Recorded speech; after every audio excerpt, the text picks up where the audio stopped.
Hello, everyone. Welcome to another episode of the Learning Corner. Thanks for all of you who have viewed the previous Learning Corners and gave us some feedback. We always welcome the feedback. If you have any additional topics for us to talk about, please let us know. We can consider those topics. Some time back, we spoke on the responsibilities of a patient. I hope all of you understand that it is very important to understand that what are the responsibilities of a patient as well as a healthcare professionals. Now, as an extension to that, today we will be talking about the rights of the patients. I mean, think about it in such a way that we all are citizens of India. So, what are our rights? We do have some rights. If you are not aware, I think take a look at those. This is very similar to that. These are rights of the patient, and I just want to say that this is not maybe a comprehensive list, but this is a list which is sufficient, which all healthcare professionals should be aware of, and it will help all healthcare professionals do their job in a very effective way and understand the patients better.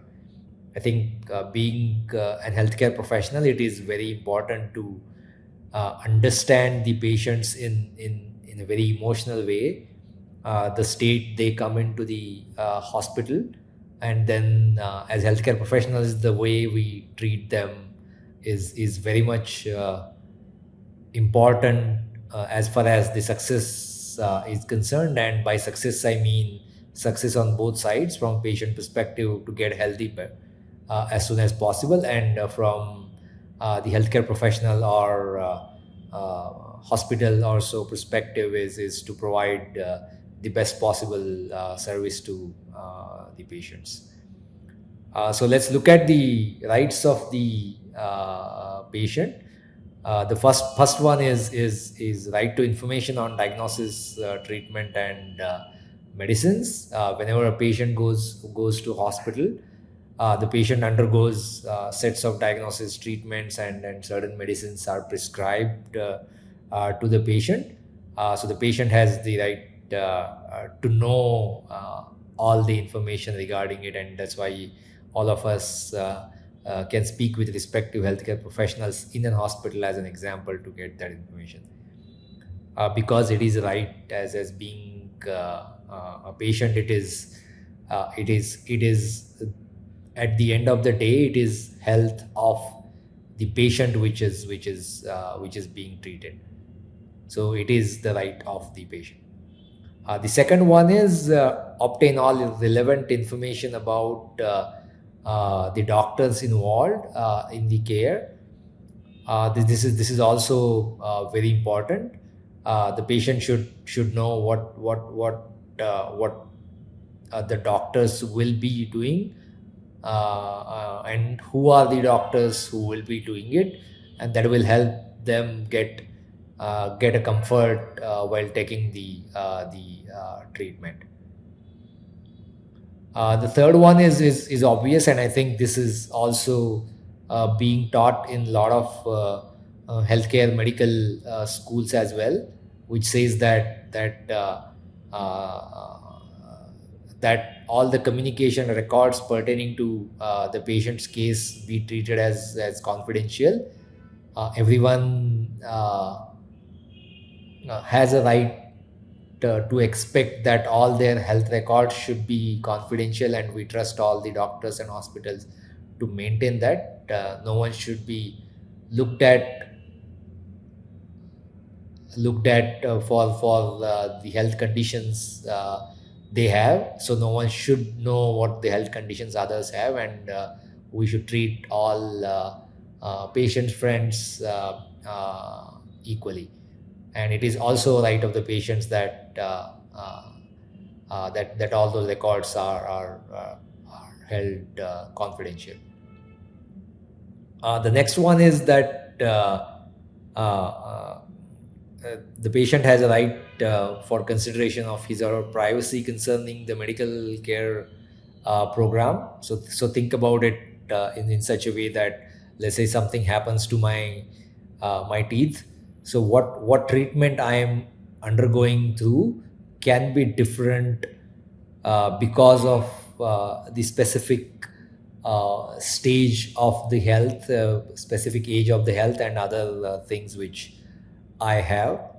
And I have the right to expect that my medical care program be held confidential, or be very private to myself, and no one knows anything about it.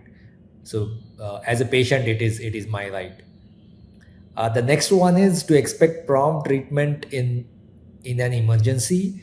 I mentioned this in the start of the learning corner as well, that all patients, whenever they come to the hospital, or whenever they are expecting care, they all are in a very specific state of emotion. So whenever they are being treated specifically in an emergency, they should expect a prompt treatment. Right to get copies of medical records, I think this is self-explanatory. I think this is given each and every time, but in a case where if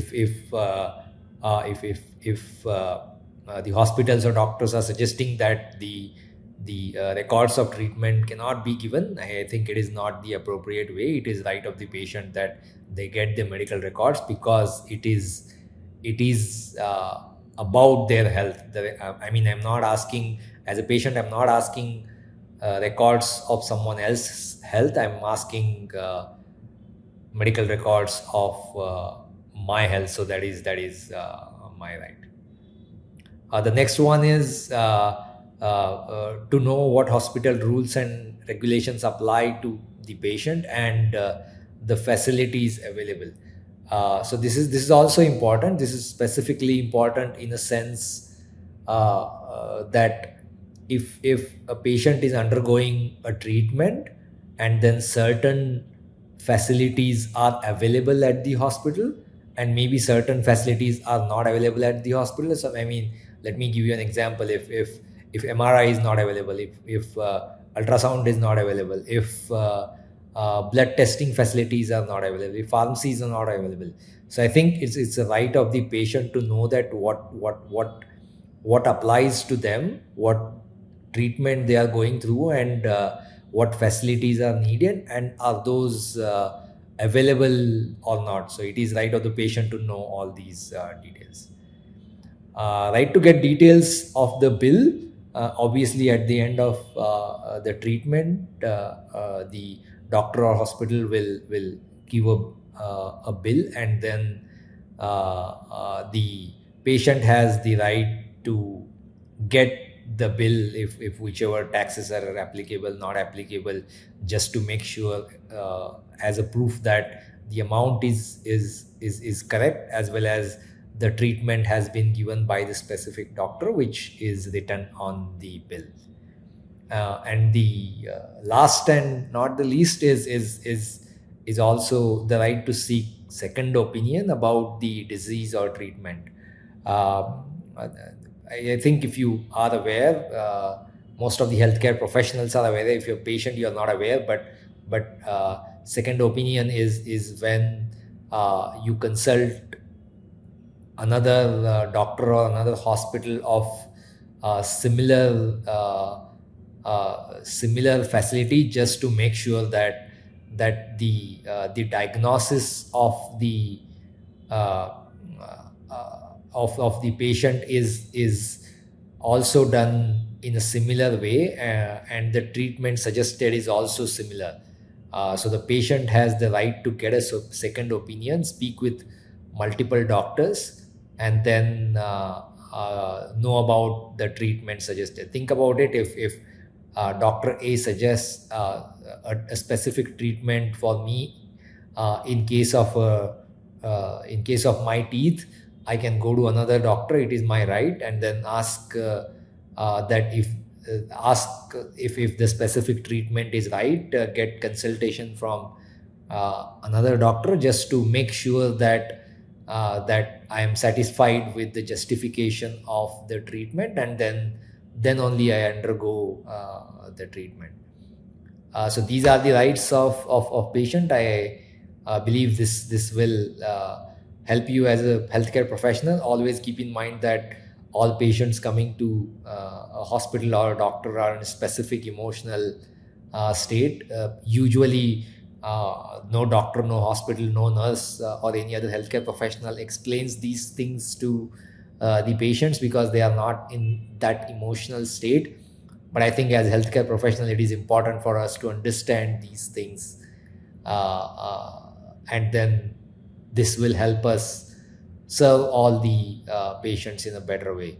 Uh, all these rights of the patients are from Alliance Hospital. I gave the link of the hospital as well, and I added a couple of things maybe which are specifically from my own research, and I hope you have learned something today. Understanding the rights of the patients will help all the healthcare professionals serve the patients better.